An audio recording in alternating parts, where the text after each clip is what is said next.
Hello everyone, MasterZeon1001 here, and in today's video we're going to just be modeling this one particular aspect of the pressure washer that has been a bit of a visual conundrum for me, and it is this piece. I did a test run right before this, and I was rather pleased with it. However, I'm about to go completely off script and just be random. So 1, 2, 3, 4, 5, 6. Alright, we can rock 6, and we're just going to use star, which that's not star, that is star. Now let's just bring it out, press B to bevel, we'll roll the segments down to 1, and let's just bring it to reality.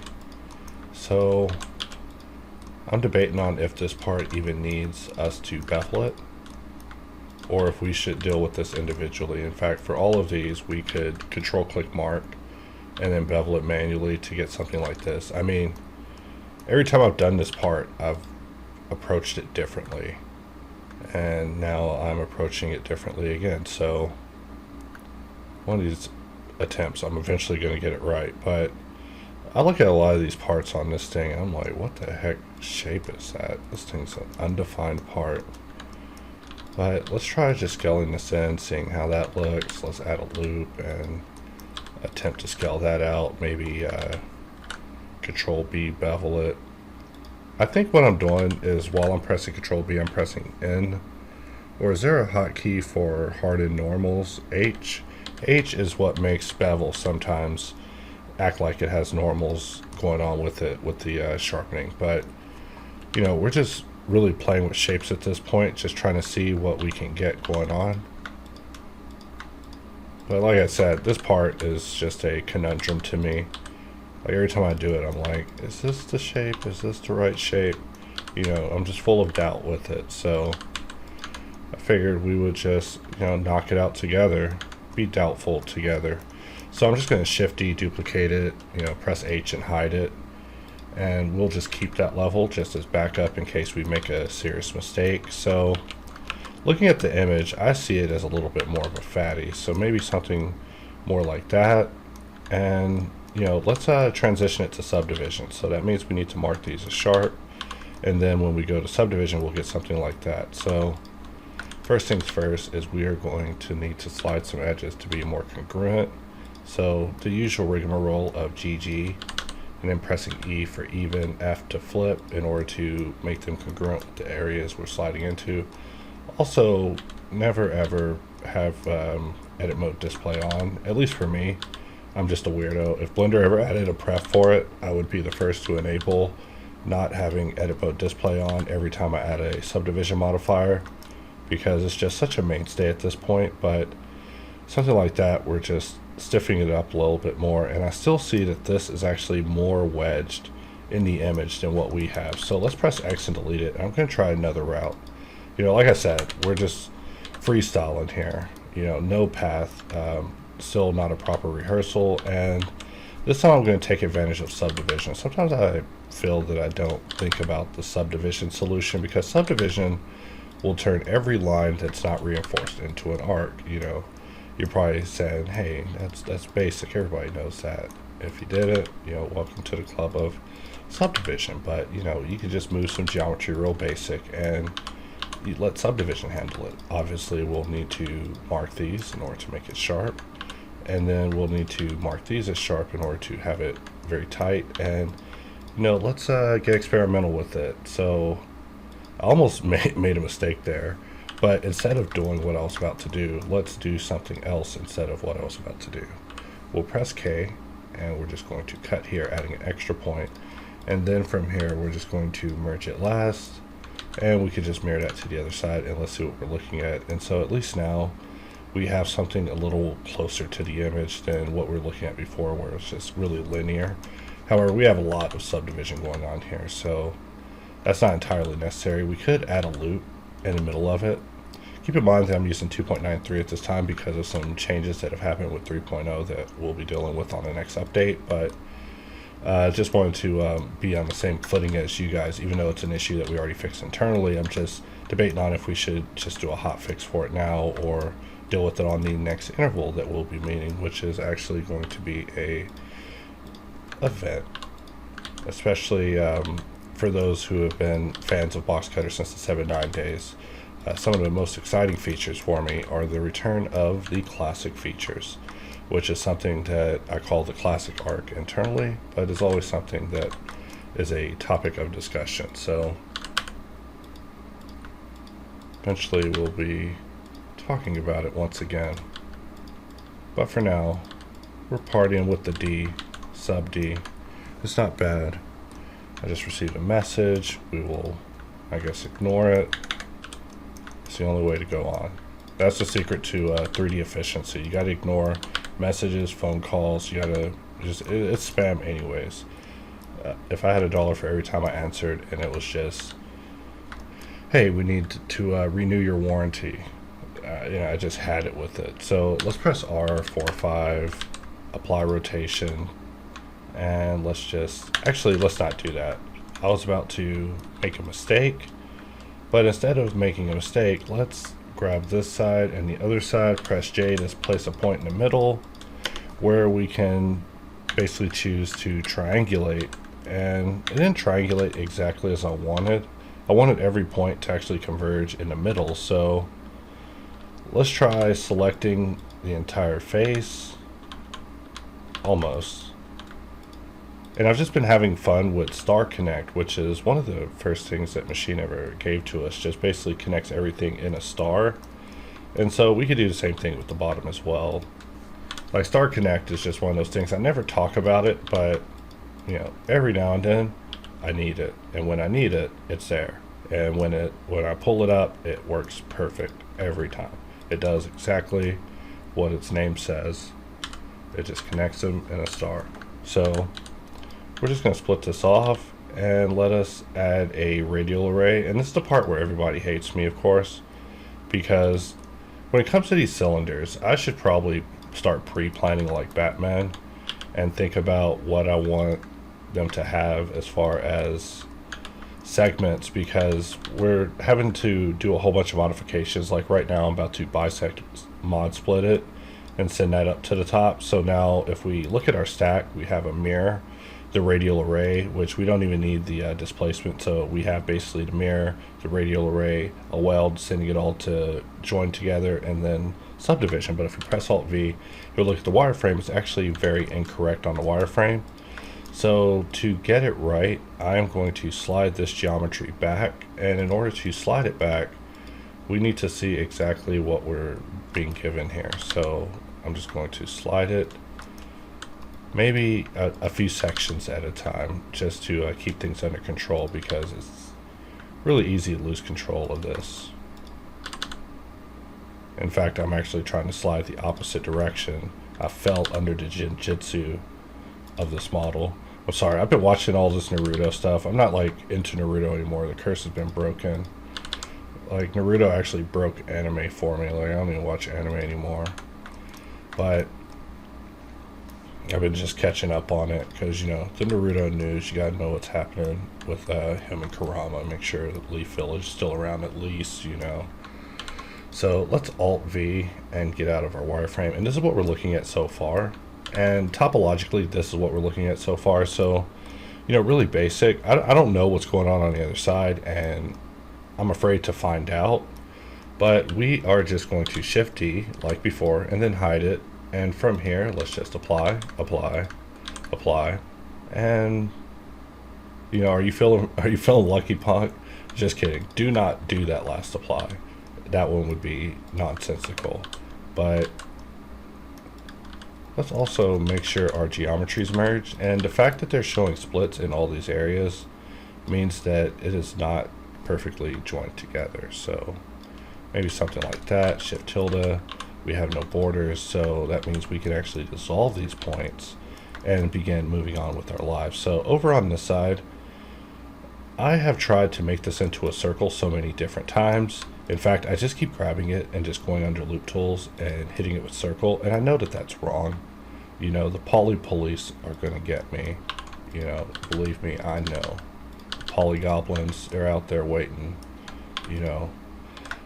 However, it does look pretty good. I should just go forward with this. We're just going to pretend like I meant to do that, except there's definitely someone out there who knows all about these things. You know, they're like, man, my father used to beat me with this thing when he was drunk and I was a child, and I know everything about these knobs. You know, you always get one of those in the comments, but we're just going to keep going.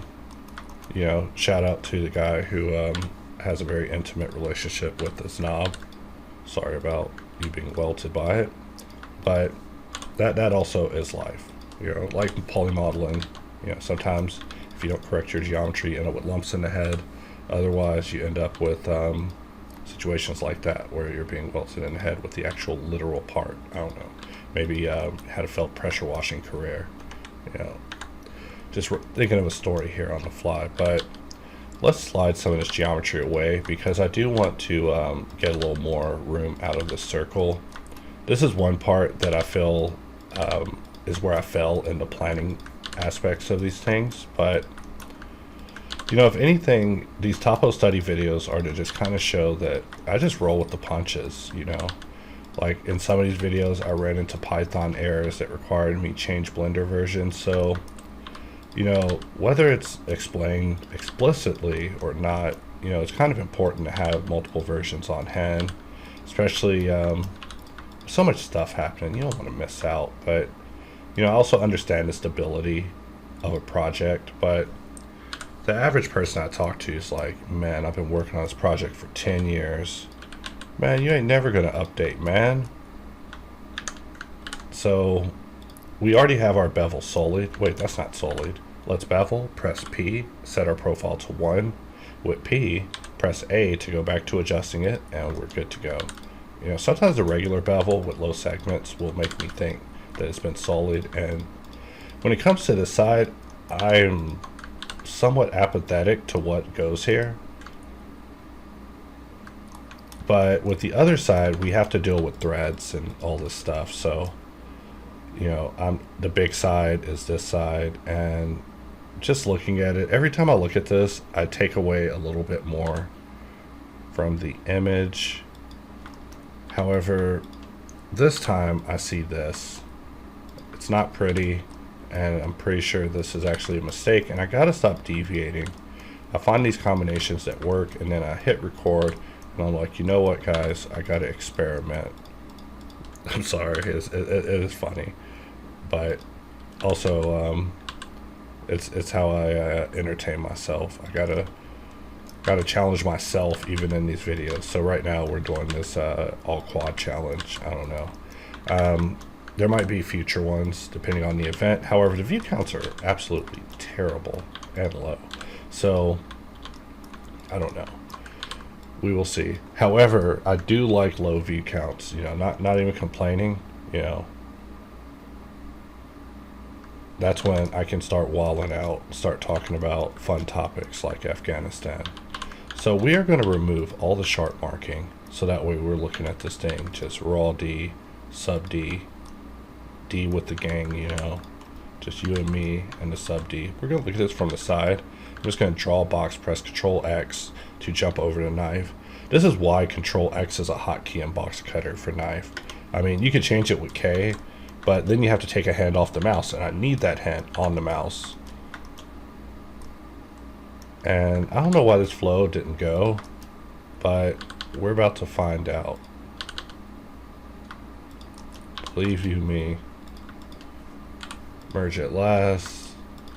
And what is happening here? It's ruddy mysterious is what they would say on the IT crowd. So let's just delete some phantom edges. I mean, really, what is happening here? And now we have our flow back. So, you know, removing doubles sometimes is like just holy water. You know, just you gotta just hit it with the holy water. Just hope for the best. You know, that all the demons just turn to smoke. But as far as attempts go, I'm not disappointed with what we're seeing here. I mean, obviously, there's someone out there who's, man, I'm telling you, I just can't stop making inappropriate jokes. That's why I don't work at a company. I am a company, but You don't want to work at this company. I'd be making inappropriate jokes. Maybe not inappropriate. You just might find them less than funny. I don't know. They'd be too dark. Be like, why would you joke like that? It's like, someone has to. You know, Carlin died. So who's going to carry on his legacy? Let's press G, G, E, F in order to flip. And we're just seeing what it looks like. Just a little bit harder than usual. But we probably do want to activate Vertimergy up top and really get this party started. Start just getting weird.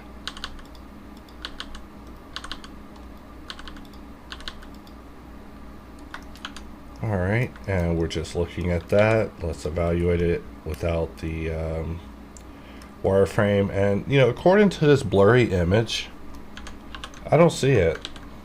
I just don't see it. I mean, maybe it's there, but I imagine it has to be somewhat rounded for a human hand to grab it and twist it. So maybe we can kind of relax a little bit. But with this interior area, we definitely have an opportunity to basically harden it a little bit. Like in the retrospects, I feel like there's a lot of techniques that I forgot to mention as far as subdivision modeling. You know, it comes back to me as I continue with these videos. I'm like, oh yeah, Sub D used to be pretty cool until that moment when it's very uncool and Sub D is like a hindrance and you're just dealing with pole issues. I mean, you could try working safe, but I mean, your result's gonna look safe too.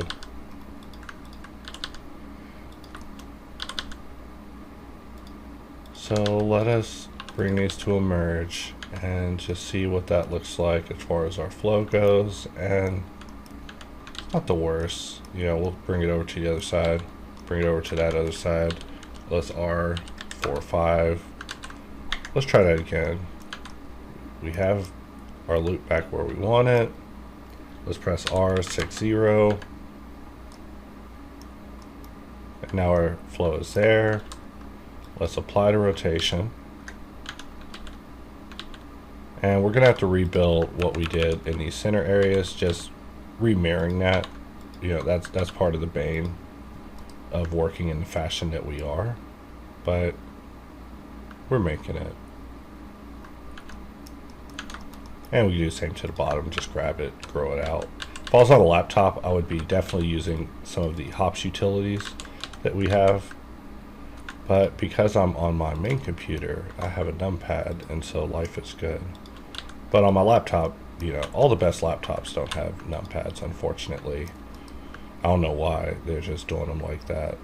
But, you know, you look at them, I'm not saying MacBook Pro is the best either, but, you know, you look at MacBook Pro, I don't think they've ever had numpads. So for this area, I still want to try to do something about it, and it looks like we didn't mirror it fluidly, so let's try it again. However, we were kind of blind mirroring, so it happens. So let's try that again. And we do have that on the other side. And let's mirror that to the other side and to the other side of that.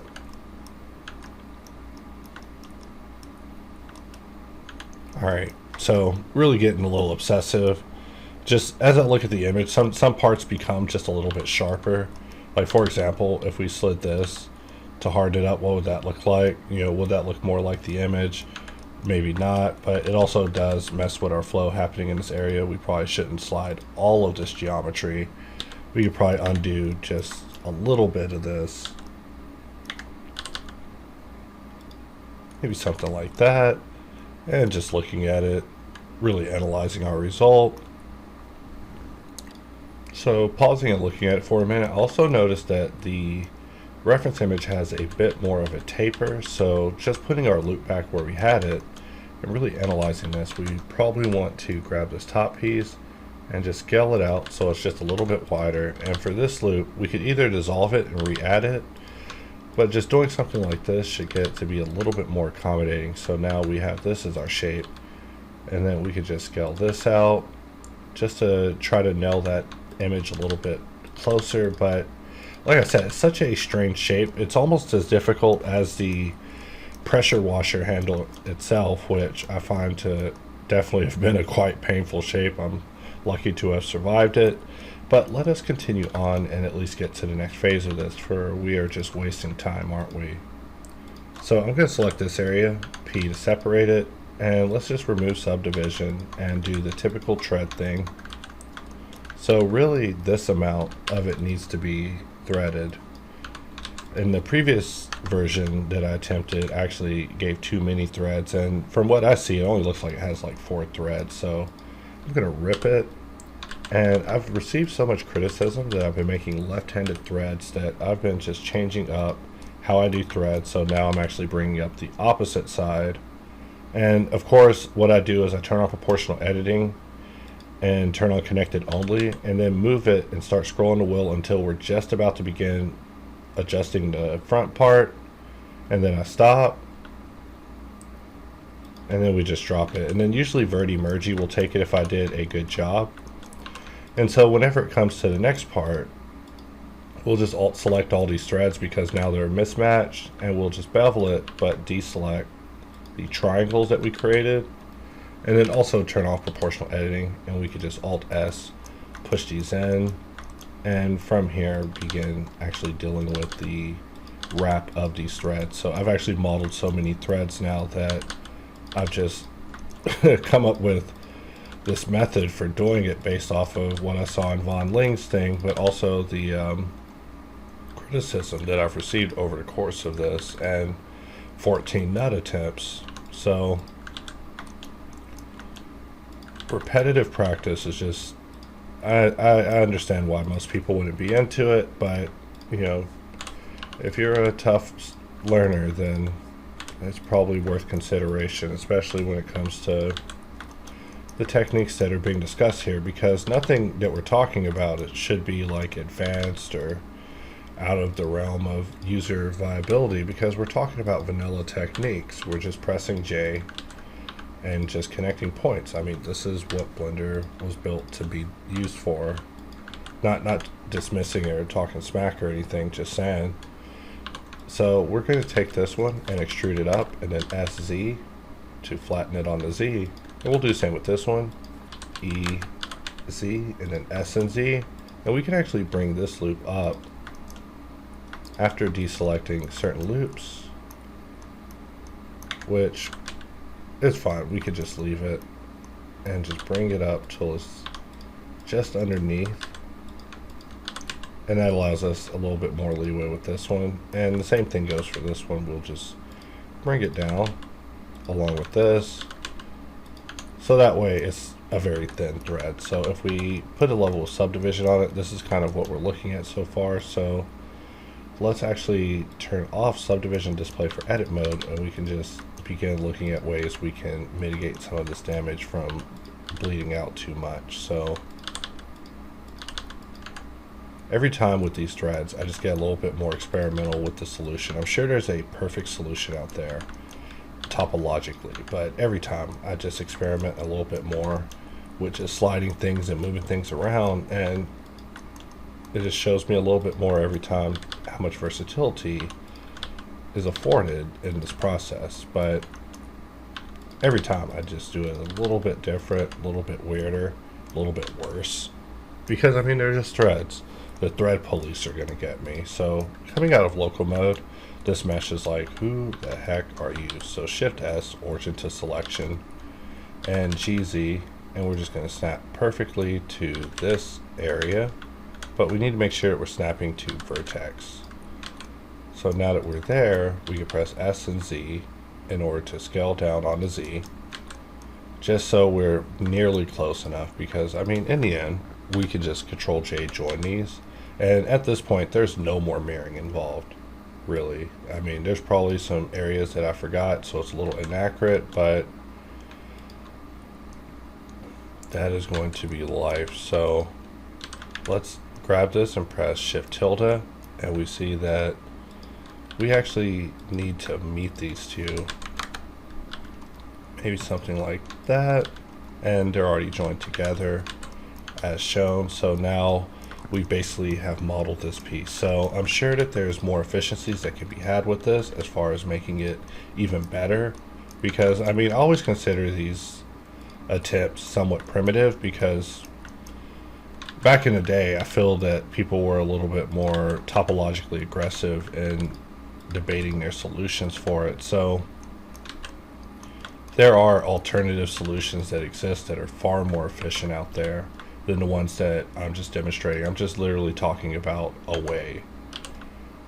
Also, what happened? Did I get a piece? Let's try it again. Curve extract. And we'll just move this up above. And let's just move this loop to the top. This loop where we need it, just for something like that. And let's actually go back into solidify modal where we can press R to give ourselves like only rim. And let's also turn off auto smooth, so that way the shading is acceptable. So if we press Alt V and we look at the wireframe, this is what we're looking at. So it's a fairly nice subdivided model. So now for my least favorite piece, this piece in the middle. So I also have no game plan for this, so it'll be fun. Let's also save this file, sponsored by PowerSave. We'll call it Topostudy PW screw thing. I know these file names are just terrible, but gotta call it something. So let's just snap our origin to this area, and we'll bring it down and just fit it here. And I'm just, looking at the shape and just trying to think on the fly, what I'm going for here. And also what piece I'm looking at. I mean, it's a blurry image. I could find a better image, but then we're looking in that truth door from Full Metal Alchemist, where hands will come out and grab us and pull us in to a world of hurt. But before, actually, we're working upside down now, I guess. I was going to rotate this thing over, but another thing is that we added a lot of segments. We probably didn't need all of these segments. I'm sure I could select these and use some sort of check or deselect for it, but instead of experimenting, it's just easier to just survive. So C, K, C, let's try it again. Really looking at and thinking about what sort of thickness I want to give these. So maybe something like that. Still got Mesh Machine Mirror on, because, well, once things become habits, they're hard to change, but we're still there in object mode. Someone was asking me recently, they were like, why do you use both mirrors? I was like, because they both work together. If you make them work together, then I got no beef with you. That's all I asked for. Alright, so we're just going to form a connection and just start redirecting what we're seeing, which is just so ugly, and begin just really cleaning up a bit. I mean, really, these flows don't matter. They're all fairly contained areas, so we can't do too much damage, but we still want to have some respectable topology for these areas. I mean, we could diamond quad that if we wanted. And looking at what we have, we also want to have a flow that's going straight. So the easiest way to create a straight flow is just with the knife tool. Just get in there and just straight flow it straight. So we are going to grab this geometry and slide it. More sliding, and not bad.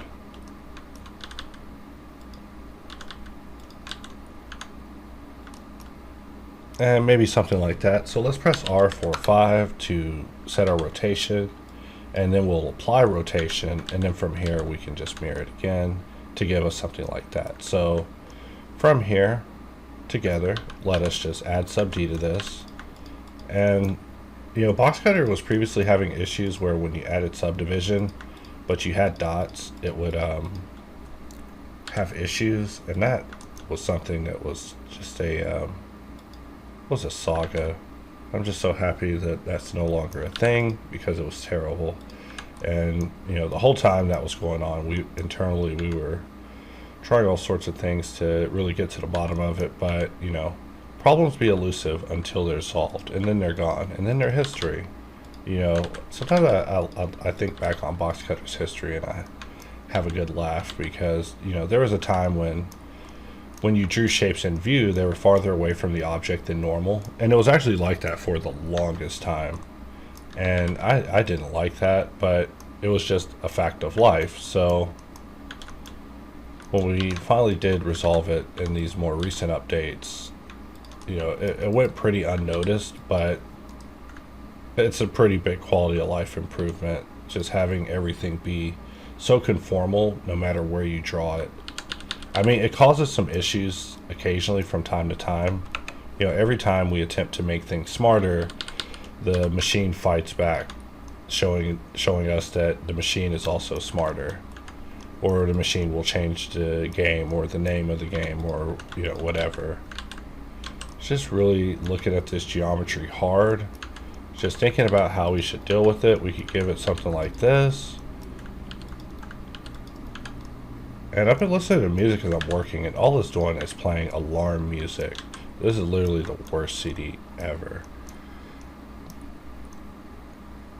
And just looking at it and just thinking about what I'm looking at, and I would say that I need to take this in local mode. And first of all, get rid of this loop, grab all 4 of these and scale them out from the 3D cursor a bit, and then maybe place them at the exact same level, and then we could add our loop of reinforcement back. And these loops are basically fine anyways, but let's go back and just take a look at what we have and then just scale it down. And to look a little more like the ref, I'll use the space mouse in order to rotate it. So basically what we're looking at is something like that. So it still is a little bit more of a fatty. So let's press S and Z to get it to fit. Maybe scale it up just a tad. And I feel like we kind of went a little overboard with some of the details that we added and the way that we did it. So let's bring that back in, but we're going to scale it out again. But you know, we're just going to be a little nicer. I see a bit of a curvature to it, and while it's always too late to do this sort of stuff when it comes to committing to your geometry like we do with Sub-D around here, we're still going to try. But one of my least favorite things is definitely modifying Sub-D stone geometry. It's just like, ew. But as with all things, you get better at it. So this shape to me looks like some sort of juicer apparatus. So if I'm incorrect, and because of my rotation being all weird from the side, the good thing about Sub-D is you can just scale it and not have to worry about scale related issues, unlike bevel. You know, both modifiers have their pros and cons. And we're just continuing to scale, and I see a ring around the top of this too. So let's also add that, and we'll stop over obsessing with this piece that I can barely see in this blurry image. However, I'm gonna look at the image later in a sharper format and just realize that I was completely wrong and that I have to redo this video. But for now, let us have fun just warming up with some Sub-D. Initially I was thinking, man, I don't even have to do a video today, because I did videos at 3 o'clock in the morning, and now it's 9 o'clock at night, and I'm back doing videos again after a brief break.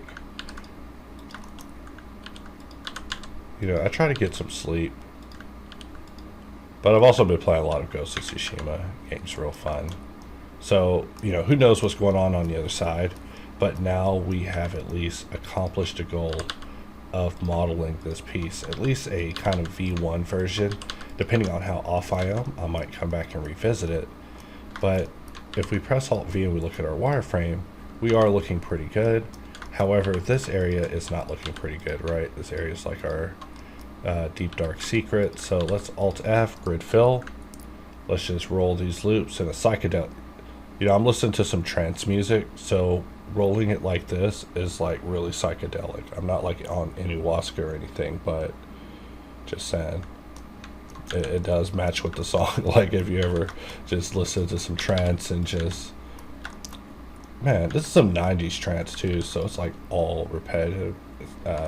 Band Deep Sky, I was using them in a previous video, and so after using them in the video I was like, you know what, I'm gonna go also this was a mistake on all fronts.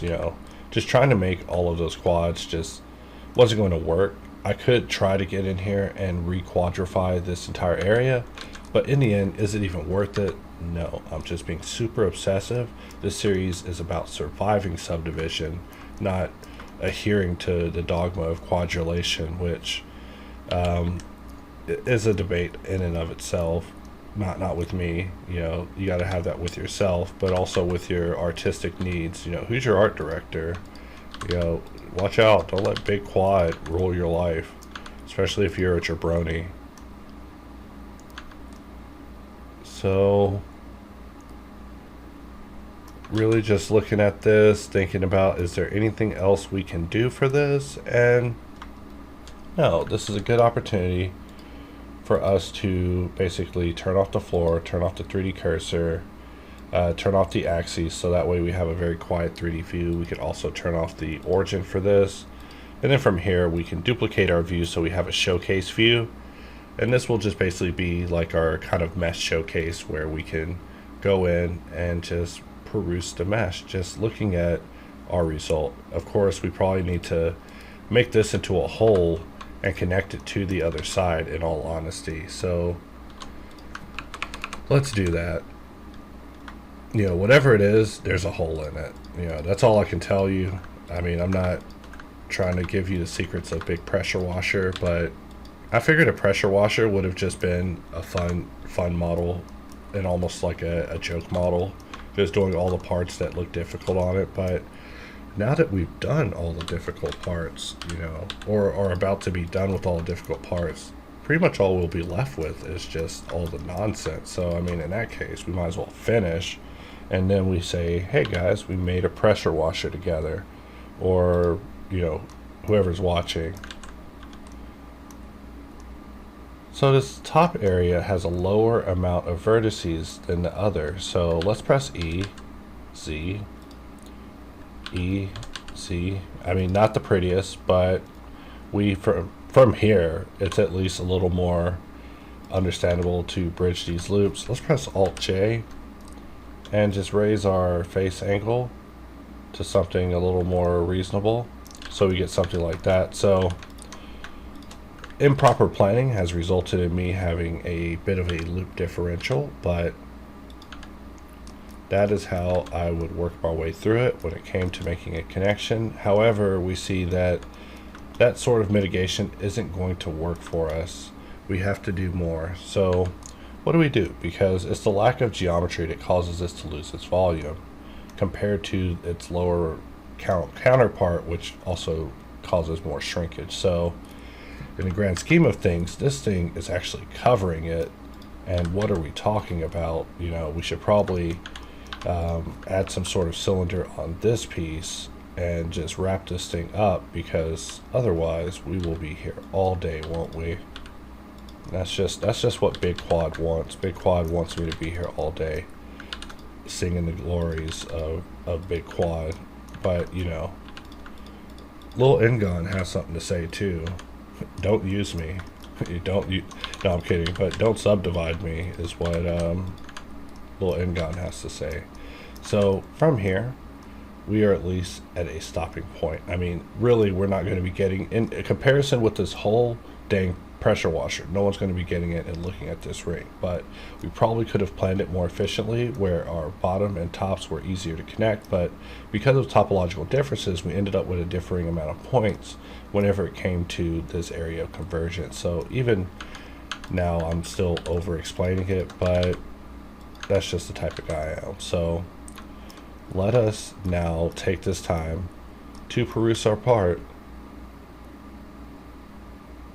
And for everyone who's asking how I'm able to do this, it's because I'm using this 3D connection space mouse. This thing's just fantastic. I'm trying to implement it more in my workflow, but I only have 2 hands, and the instruction book of Blender that was written like 50 years ago says 1 hand on the keyboard, 1 hand on the mouse, and so I've always adhered to that tenet. But I wish that I could just put this wheel on the keyboard, because I would just grab it. It feels like the A key, or replace the caps lock.